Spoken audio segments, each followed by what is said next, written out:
नमस्ते बच्चों।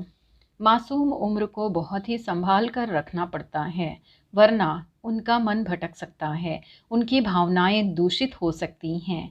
आज के बाजारवादी अत्याधुनिक युग में मासूमियत कहीं भटक सी गई है, मन उदास हो गया है और भावनाएं कुंभला गई हैं। आखिर कौन है इसका जिम्मेदार? हमारे मन में ऐसे कई प्रश्न उठते हैं या कौंध जाते हैं, परंतु कहीं कोई जवाब नहीं मिलता। और जवाब जब मिलता है तो हम उसे अनदेखा कर देते हैं, क्योंकि ज़िंदगी को गंभीरता से लेने की हम लोगों की आदत कहीं खो गई है। जीवन को तो हम हल्केपन से लेते हैं। आज के इस भागम भाग के दौर में किसी के पास यदि कुछ नहीं है तो वह है समय। व्यस्त नहीं बल्कि अति व्यस्त सरपट भागते जीवन में माता पिता के पास अपने मासूम बच्चों या किशोरियों के लिए समय ही नहीं है। ऐसी परिस्थिति में उन पर अत्याधुनिकता का प्रभाव पड़ रहा है। ऐसे में बच्चे बाहरी दुनिया की चमक दमक से प्रभावित हुए बिना नहीं रह पाते हैं और बहुत सारे काल्पनिक कथा कहानियों को अपने यथार्थ जीवन में चाहते हैं, जो कि संभव नहीं है। बच्चा या बच्ची जब किशोरावस्था जैसी संवेदनशील एवं नाजुक उम्र पर कदम रखता है या रखती है, तो उसे इस उम्र का सारा ज्ञान न तो घर में अभिभावक दे पाते हैं और न कहीं और से मिल पाता है। ऐसी अवस्था में बाल मन कहाँ से सीखे और क्या सीखे कि उसे क्या करना चाहिए और क्या नहीं। ऐसे में जितना उसे गलत सही समझ में आता है, वह बाहरी दुनिया से सीख लेता है। तो बच्चों, आज हम ऐसे ही एक पाठ को पढ़ेंगे और समझेंगे जिसका नाम है सुनो किशोरी। इस पाठ की माँ अपनी बेटी को पत्र के माध्यम से समझाती है और सावधान करती है। किसी भी पाठ, काव्य या किसी विधा को पढ़ना है तो उसे पढ़ने से पहले यदि हम लेखक, कवि या कहानीकार, साहित्यकार के जीवन को समझ लेते हैं तो वह पाठ, कविता या कहानी, निबंध आदि हमें जल्दी से समझ में आ जाता है, क्योंकि हमारे लेखक साहित्यकार हमारे बीच में रहते हुए सामाजिक परिस्थितियों का आकलन करते हुए उसकी समस्याओं को अपनी लेखनी के माध्यम से, अपनी कथा कहानियों के माध्यम से हम तक पहुंचाने का प्रयास करते हैं। तो आइए हम लेखिका का परिचय जान लेते हैं। आशा रानी वोरा जी का जन्म 7 अप्रैल 1921 को अविभाजित भारत के झेलम जिले की तकवाल तहसील स्थित ग्राम दुल्हा में हुआ। आधुनिक हिंदी साहित्य में नारी विषयक लेखन में आप अपना अलग स्थान रखती हैं। प्रतिष्ठित पत्रिकाओं में आपके लेख धारावाहिक रूप से छपते रहे। विभिन्न क्षेत्रों में अग्रणी रही महिलाओं के जीवन संघर्ष को चित्रित करना और वर्तमान नारी वर्ग के सम्मुख आदर्श प्रस्तुत करना आपके लेखन कार्य का प्रमुख उद्देश्य रहा है। आपकी रचनाओं ने लेखन की नई धारा को जन्म दिया है और हिंदी साहित्य में नारी विमर्श लेखन की परंपरा को समृद्ध किया है। आप अनेक प्रतिष्ठित पुरस्कारों से सम्मानित हैं। आपका निधन 2009 में हुआ। अब लेखक या लेखिका की कृतियों को भी जानना जरूरी होता है, तो इनकी कृतियों को जान लेते हैं। भारत की प्रथम महिला स्वतंत्रता सेनानी लेखिकाएं, क्रांतिकारी किशोरी, स्वाधीनता सेनानी, लेखक, पत्रकार आदि इनकी प्रमुख कृतियां हैं। विधा परिचय भी जानना जरूरी है। अनेक साहित्यकारों, महाराजनीतिकों द्वारा अपने परिजनों को भेजे गए पत्रों ने तत्कालीन साहित्यिक, सामाजिक, राजनीतिक, सांस्कृतिक स्थितियों का लेखा जोखा प्रखरता से प्रस्तुत किया है। इन पत्रों का कला पक्ष साहित्यिक कलात्मकता को स्पर्श करता है। अब पाठ में लेखिका ने कौन सी बात का जिक्र किया है, इसे भी यहाँ पर पाठ परिचय के माध्यम से देख लेते हैं। लेखिका ने अपनी इस नवीनतम पत्र शैली में किशोरियों की शंकाओं, प्रश्नों एवं दुश्चिंताओं का समाधान एक माँ, अंतरंग सहेली और मार्गदर्शिका के रूप में किया है। किशोरियों के हृदय में झांक कर मित्रवत उन्हें उचित, अनुचित, करणीय, अकरणीय का बोध कराया है। हमारे देश की नई पीढ़ी पश्चिमी देशों से आ रहे मूल्यों और संस्कारों का अंधानुकरण करती जा रही है। हमारे देश की संस्कृति और परंपराओं को काल बाह्य और त्याज्य मानकर उनकी अवहेलना कर रही है। आत्मनिर्भर हो जाने से युवक युवतियों का जीवन के प्रति बदला दृष्टिकोण, विवेकहीनता और जल्दबाजी में लिया जाने वाला निर्णय नई पीढ़ी का जीवन सौंदर्य नष्ट कर रहा है। लेखिका के अनुसार नए मूल्यों को भारतीय संस्कृति, परंपराओं और संस्कारों की भूमि पर उतारकर स्वीकार करना होगा। यह पाठ पत्र शैली में लिखा गया है। लेखिका, जो एक माँ भी हैं, अपनी उस बेटी सुगंधा को पत्र के माध्यम से समझा रही है जिसकी सहेली कॉलेज के प्रथम वर्ष में ही एक लड़के से प्रेम कर बैठी है, उसके प्रति आकर्षित हो गई है। और बेटी सुगंधा ने अपनी माँ को इस बात की जानकारी देते हुए कहा है कि उसे उसकी सहेली की ये हरकत बिल्कुल भी पसंद नहीं आई है। तो माँ उसे समझाते हुए कहती है कि तुमने अपने मन की बात मुझसे कही, यह मुझे बहुत अच्छा लगा। कुछ बातों पर तुमने अपनी असहमति भी जताई है, वो भी मुझे अच्छा लगा, सराहनीय भी है, क्योंकि तुम्हारे मन में कोई कड़वी बात नहीं रहनी चाहिए। हम दोनों मिलकर जो कुछ भी अच्छी या खराब बातें हैं उसे एक दूसरे के सामने रखेंगे तो उसमें से कोई ना कोई रास्ता जरूर निकलेगा और उसमें किसी भी प्रकार का संकोच नहीं होगा। तो बच्चों, यहाँ पर हम देख सकते हैं कि माँ और बेटी के बीच में किसी भी तरह का दुराव छिपाव नहीं है। हर एक माँ और बेटी का रिश्ता भी ऐसा ही होना चाहिए। आप अपने स्क्रीन पर परिच्छेदों को देखते हुए चलिए। माँ अपनी बेटी से कहती है, मैं तो अपनी बेटी को ऊंचा उड़ते हुए देखना चाहती हूँ। अपनी कल्पनाओं के पंख लगाकर वह बेटी को उड़ने देना तो चाहती है, परंतु उसके सपनों को न तोड़ते हुए माँ उसकी डोर को मजबूत करना चाहती है। एक माँ इस बात से डरती है कि अधिक ऊंचाई तक उड़ान उड़ने से वह कहीं लड़खड़ा न जाए। अर्थात हमारी संस्कृति और परंपराओं को बेटी छोड़ देगी तो मजबूत नहीं बन पाएगी। अतः वह कहना चाहती है कि उड़ो बेटी उड़ो, पर सच्चाई से, वास्तविकता से जुड़कर रहना।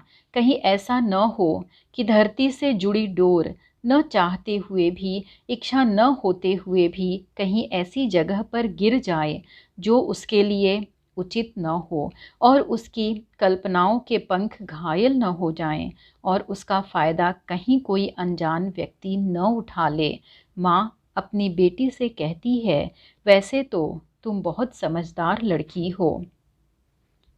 मुझे पता है तुम अपने मूल्यों, संस्कारों, परंपराओं को जानती हो, परंतु सावधान रहना भी जरूरी है। सावधानियों का संकेत देते हुए माँ कहती है, सपनों की उड़ान तो भरो, पर अपनी नज़रों को धरती पर ही रखना जो तुम्हारा आधार है, जिससे तुम जुड़ी हो। इस धरती पर ही तुम्हारा परिवेश, संस्कार, संस्कृति, परंपराएं और तुम्हारी शक्ति का आधार जुड़ा होना चाहिए। अतः हमें जो कुछ भी करना है उसे जरूर करें, परंतु यथार्थ से मुंह न मोड़ें। हमें पुरानी बेकार की रूढ़ियों को जरूर तोड़ना है, पर अच्छी परंपराओं को नहीं। यहाँ पर हम पहले रूढ़ी और परंपरा को समझ लेते हैं। रूढ़ी मतलब सदियों से चली आ रही बातें, संस्कृति जिसमें थोड़ा भी परिवर्तन न हो, जस की तस अपना लेना, रूढ़ी परंपरागत बातों को मानते चले आने का सिद्धांत। और परंपरा का अर्थ है बिना रुके श्रृंखला के रूप में जारी रहना, बिना किसी रुकावट के आगे बढ़ना या प्रगतिशील रहना। परंपरा और रूढ़ी का अर्थ समझती हो ना तुम? नहीं तो इस अंतर को समझने के लिए अपने सांस्कृतिक आधार से संबंधित साहित्य अपने कॉलेज पुस्तकालय से खोज कर लाना, उसे जरूर पढ़ना। यह आधार एक भारतीय लड़की के नाते तुम्हारे व्यक्तित्व का अटूट हिस्सा है। यहाँ पर माँ ने अपनी बेटी के माध्यम से अपने देश की उन तमाम बेटियों को समझाते हुए कहा है कि यदि रूढ़ी और परंपरा को नहीं समझ रही हो तो उसे पुस्तक के माध्यम से समझो, साहित्य के माध्यम से समझो। यह आधार तो एक भारतीय लड़की के नाते तुम्हारे व्यक्तित्व का कभी न टूटने वाला हिस्सा है। यह बात भी सच है कि अपनी भारतीय संस्कृति को अपनाकर हम आने वाली पीढ़ियों को, अपने देश को बचा सकते हैं। यह बात भी सच है कि यदि माता पिता प्रत्यक्ष रूप से अपने बच्चों से बात नहीं कर पाते हैं तो उन्हें किताबों के माध्यम से समझाया जा सकता है। माँ कहती है कि बदले हुए वक्त के साथ बदलते समय के नए मूल्यों को पहचान कर ही हमें उसे अपनाना चाहिए। यहाँ पर पहचान शब्द को समझो। बिना पहचाने यदि हम कुछ भी नया अपनाएंगे, अर्थात नए मूल्य, नई वस्तुएं, नए संस्कार आदि, तो उससे हमारा फायदा नहीं बल्कि नुकसान ही होगा। परंतु पश्चिमी सभ्यता के सभी मूल्यों को हम नहीं अपना सकते हैं। माँ एक बीज के माध्यम से समझाती है, फायदा नहीं बल्कि नुकसान ही होगा। ठीक वैसे ही हमारी युवा पीढ़ी को समझना होगा। पाश्चात्य सभ्यता की जो बाढ़ आ गई है उसे हम ज्यों का त्यों नहीं अपना सकते हैं। उन्हें देखना होगा, समझना होगा, परखना होगा। उनमें से जो लगता है कि हमें अपनाना चाहिए, हमारे लिए उपयोगी है, उसे हमें अपना लेना चाहिए। बाकी को छोड़ देना चाहिए या छोड़ देना होगा। सभी देश विदेश या और कहीं की भी संस्कृति में से अच्छे संस्कार अपने लिए अपना कर बाकी को फेंक देने का मतलब यही है कि वहाँ के जो संस्कार मूल्य हमारे लिए प्रगति और तरक्की के मार्ग में उपयोगी हो, उन्हें ही या उसे ही लेना है। ठीक वैसे ही जैसा कबीर दास जी कहते हैं, सार सार को गही करें, थोथा दे उड़ाए। सार सार को यानी अपने ज़रूरत वाली चीज़ों को, गही यानी कि ग्रहण करना, थोथा बेकार की चीज़ों को उड़ा देना। या फिर हम ऐसा भी कह सकते हैं कि जैसे नदी या समुद्र में जो कचरा रहता है, नदी या समुद्र उसे अनिच्छित वस्तुओं को अपनी लहरों के माध्यम से किनारे कर देते हैं। वो उन अनिच्छित वस्तुओं को अपनाते नहीं हैं। ठीक वैसे ही चाहे वह संस्कार कहीं के भी क्यों ना हो, अपने यहाँ के संस्कार में से भी यदि कुछ पुराने पड़ गए हैं, कहने का मतलब भारतीय संस्कारों की बात लेखिका या माँ कह रही हैं कि अपने यहाँ भारतीय संस्कार भी कुछ पुराने पड़ गए हैं तो हमें उसे भी छोड़ देना चाहिए, क्योंकि अपनी टूटी फूटी परंपराओं के बल पर हम बहुत आगे नहीं जा सकते हैं। परंतु उनमें से कुछ अच्छी परंपराएं भी हैं जिसे हम अपनाएं, उसके सहारे आगे बढ़ें, क्योंकि वह प्रगतिशील है। उसमें समय समय पर बदलाव आता है, परंतु रूढ़ियों में कोई बदलाव नहीं आता। उसे छोड़ देना चाहिए। परंतु पश्चिमी सभ्यता के सभी मूल्यों को हम नहीं अपना सकते हैं। माँ एक बीज के माध्यम से समझाती है कि हर एक बीज अपने अनुकूल मिट्टी को न पाकर वह बड़ा नहीं होता है। अगर किसी तरह से वह बड़ा हो भी जाता है तो वह अपने फूल, फल और खुशबू को अधिक दिन तक जीवित नहीं रख सकता। अतः वह हमारे किसी काम का नहीं है, और जो हमारे काम का नहीं है उसे छोड़ देना चाहिए। जैसे माँ कहती है कि ज्ञान विज्ञान के ज्ञान को हमें अपना लेना चाहिए, उससे तरक्की के मार्ग खुलते हैं, हमारी प्रगति होती है। जैसे आज आप कल्पना कीजिए कि हमने computer, mobile, network, Google Meet, YouTube, Zoom जैसी नई तकनीकियों को नहीं अपनाया होता, तो आज हम इस कोरोना काल में घर बैठे अपनी कक्षाओं में पढ़ या पढ़ा नहीं पाते। अर्थात ऐसी चीज़ चाहे देश की हो या विदेश की, हमें अपनाकर आगे बढ़ जाना चाहिए। माँ कहती है कि युवा पीढ़ी हमारे देश की पूंजी है। देश के लोग उनमें अपने देश का भविष्य देखते हैं, परंतु युवा पीढ़ी पाश्चात्य संस्कृति को अपनाकर अपने सपनों का ताजमहल खड़ा तो करना चाहती है। पश्चिमी सभ्यता संस्कृति को अपनाकर अपने हर एक सपने को पूरा करना चाहती है, किंतु वहाँ किसी परिस्थिति में और यहाँ की परिस्थितियों, मूल्यों, परंपराओं और संस्कृतियों में काफ़ी अंतर है। इस बात को हमारी युवा पीढ़ी समझना नहीं चाहती है। अपने सपनों की पोटली को लेकर ऊंची उड़ान भर रहे हैं और अपनी धरती, अपनी मिट्टी से कटते चले जा रहे हैं। उन्हें याद रखना होगा कि यथार्थ के धरातल पर रहते हुए ही अपने सपनों को पूरा करना या कर सकते हैं, अन्यथा उसके सपने अधिक दिन तक टिक नहीं पाएंगे, चकनाचूर हो जाएंगे। माँ अपनी बेटी से कहती है कि ये सारी बातें तुम्हें अवश्य भारीपन का महसूस करवा रही होंगी, परंतु अपनी संस्कृति व परंपरा को समझने के लिए कुछ साहित्य की पुस्तकों को पढ़ लेना।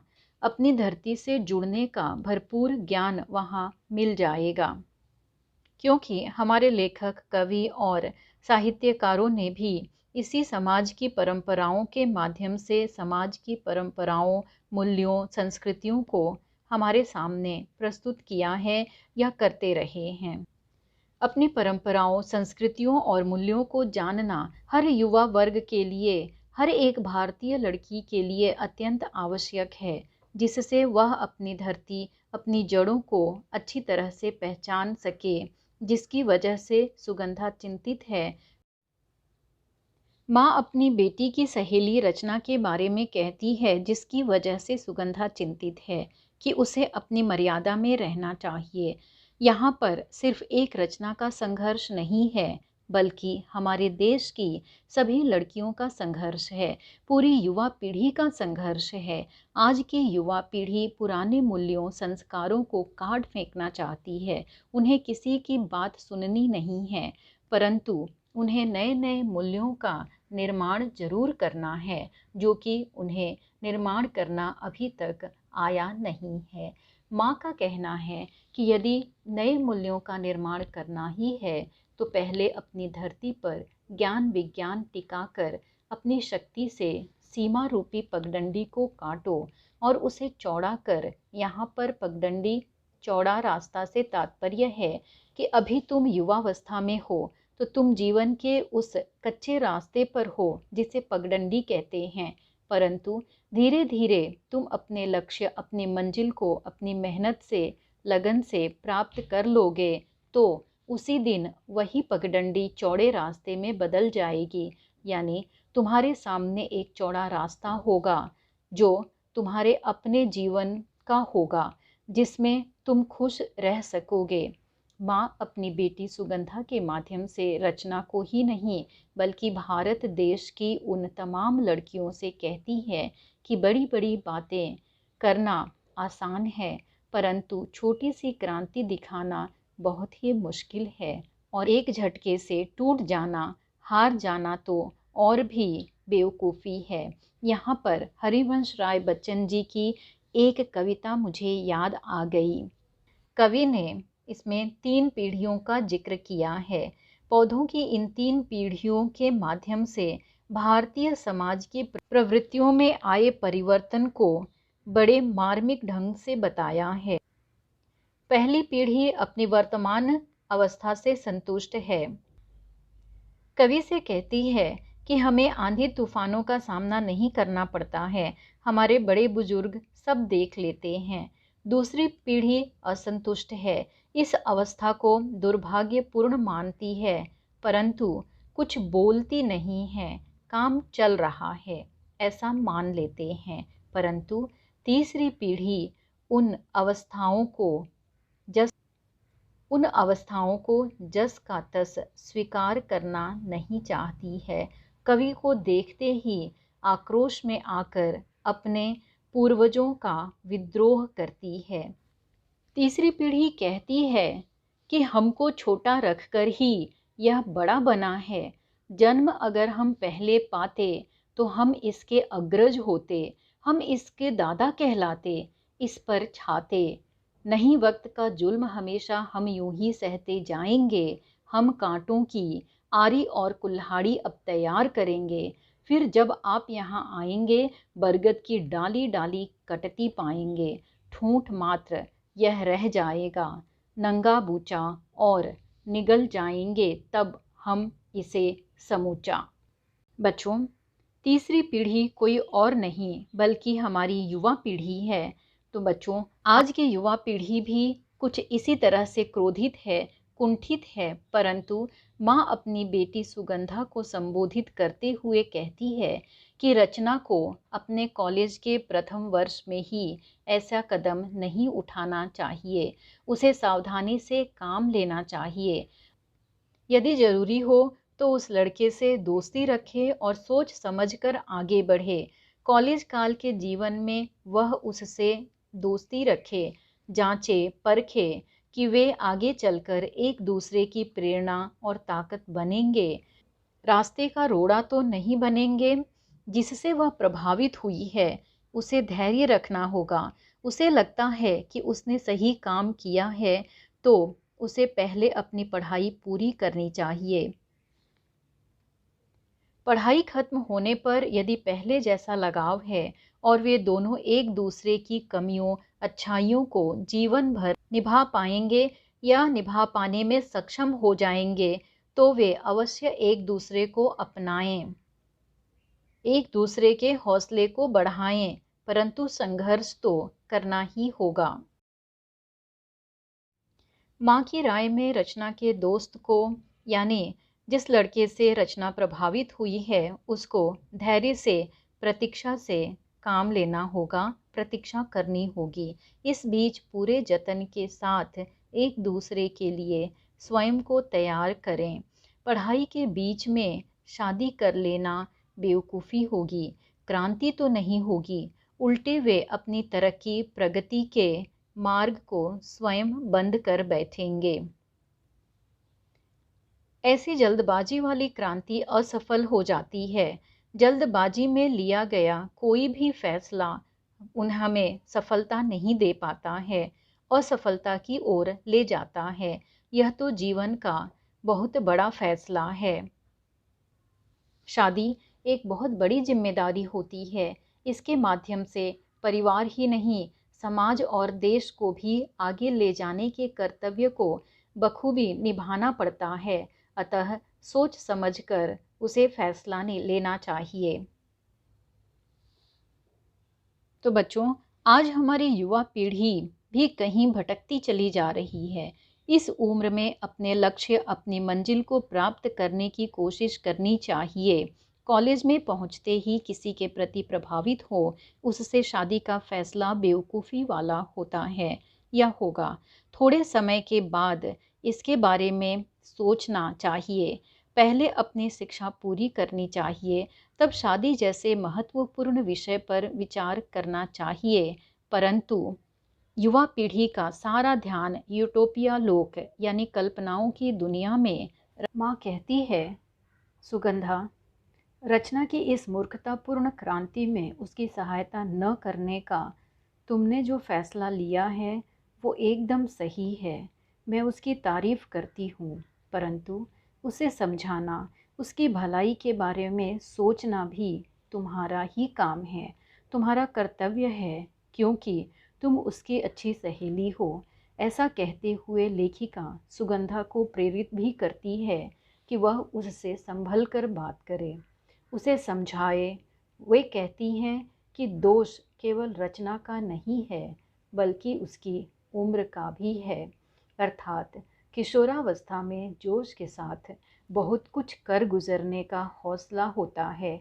ऐसी परिस्थिति में युवा पीढ़ी गलत कदम उठा लेते हैं, चाहे वो लड़का हो या लड़की। उसके परिवेश यानी माहौल का भी है, जहाँ से उसे सही संस्कार नहीं मिले हैं। अच्छे और बुरे को बताने वाला कोई नहीं मिला है, उसे सीख देने वाला नहीं मिला है। वह परिस्थिति भी उसके लिए जिम्मेदार हो सकती है। यह उम्र ही ऐसी है जहाँ पर कोई किशोरी किसी युवक की प्यार भरी मीठी मीठी बातों में आकर उसे अपना सब कुछ मान लेती है और कच्ची रोमानी भावनाओं में बहकर जल्दबाजी में मूर्खता कर बैठती हैं। लड़कियां बहुत जल्दी किसी पर भी विश्वास कर लेती हैं और उनकी बातों से प्रभावित भी हो जाती हैं। ऐसी परिस्थिति में उसे पछतावा का मुंह उस समय देखना पड़ता है जब पानी सिर से ऊपर जा चुका होता है। ऐसी नौबत न आए उससे पहले ही उसे सचेत हो जाना चाहिए। यहाँ पर लेखिका का मानना है कि आज की युवा पीढ़ी अपने से बड़ों की बातों पर ध्यान नहीं देती है और अपनी हम उम्र वालों की बात सुनती है, परंतु उनके पास उतना ज्ञान नहीं होता है कि वे किसी को सही मार्गदर्शन दे सकें।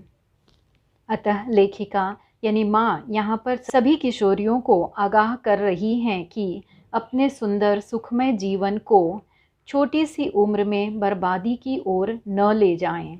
कई बार बच्चे अपने आप को बड़ा मानकर अपने फैसले स्वयं करने लग जाते हैं।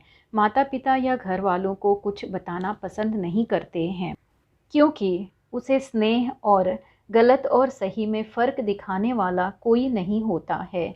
उसे लगता है अपने परिवार से कटी रचना के साथ भी ऐसा ही हुआ है। रचना के साथ समझदारी और सावधानी से बात करने के लिए लेखिका सुगंधा से कहती है और रचना के परिवार के बारे में जानकारी ले और फिर उससे बात करे और समझाए कि वह अपने परिवार से टूटे नहीं बल्कि उनसे जुड़ने का प्रयास करे। जैसे तुम मुझे पत्र लिखती हो, ठीक उसी तरह से रचना भी पत्र लिखे, अपने घर परिवार भाई बहनों की बातों में रुचि ले और साथ ही अपनी समस्याओं पर भी अपनी माँ से बात करे। यदि उनसे सलाह नहीं ले सकती है तो वह घर में बड़ी बहन भाभी आदि से बात करे और यदि यह भी संभव नहीं है तो अपनी किसी समझदार सहेली या रिश्तेदार को अपने मन की बात बता सकती है। घर में वह किसी से भी बात करके अपनी समस्याओं से छुटकारा पा सकती है।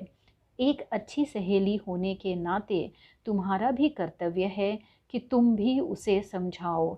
यदि वह तुमसे नाराज़ भी हो जाती है या तुम्हें झटक देती है, तुमसे कन्नी काट लेती है, अपने मन की बात नहीं बताती है, तो भी अब उसकी मनोदशा को देखते हुए तुम उसे प्यार से समझाना।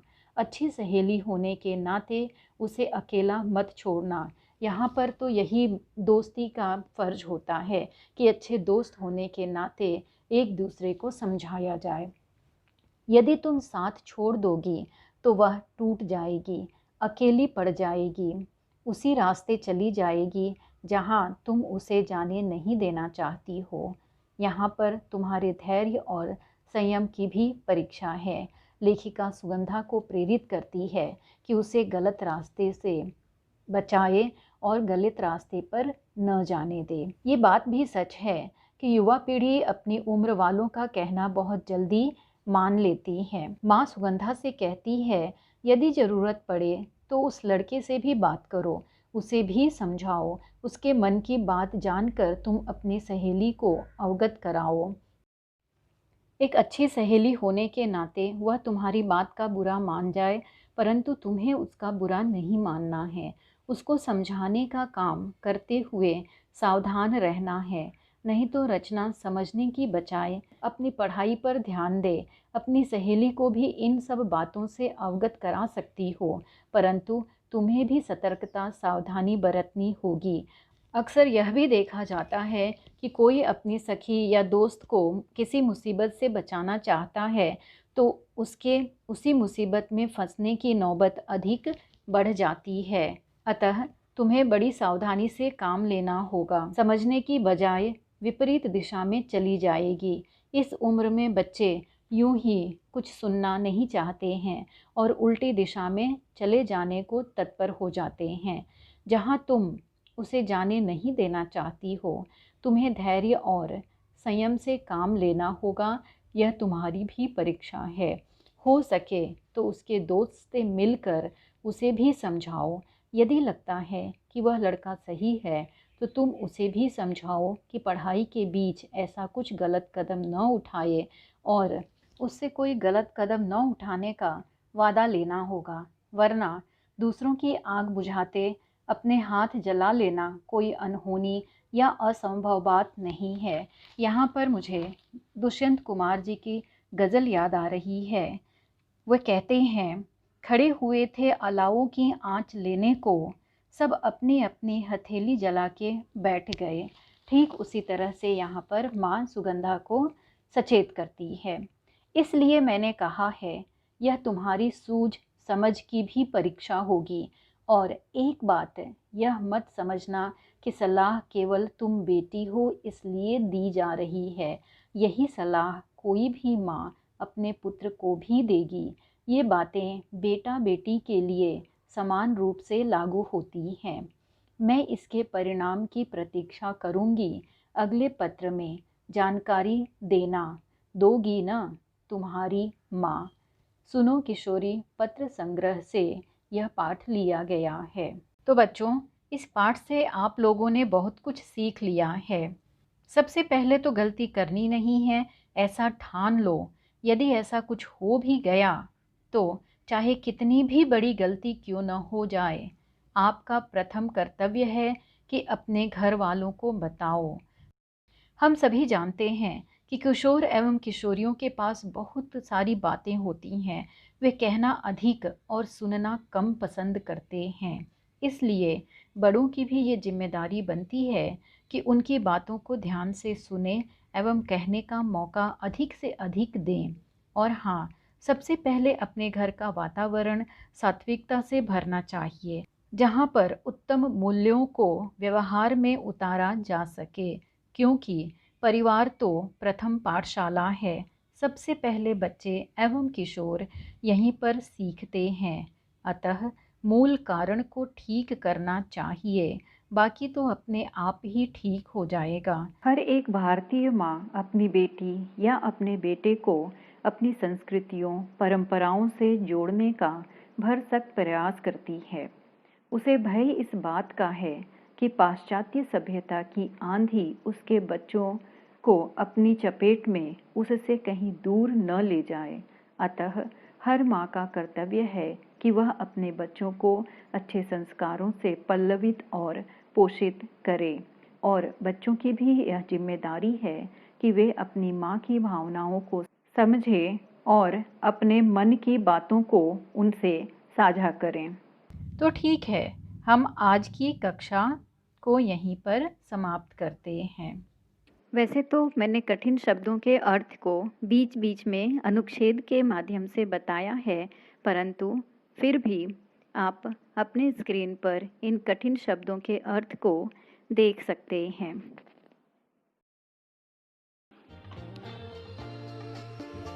मेरे द्वारा पाठ्य पुस्तक के किसी और पाठ का वीडियो देखना या सुनना चाहते हैं तो मेरे इस चैनल को सब्सक्राइब कर दीजिएगा और बेल आइकन पर भी क्लिक कर दीजिएगा, ताकि आपको नोटिफिकेशन मिल सके और आप इसका उचित लाभ प्राप्त कर सकें। धन्यवाद।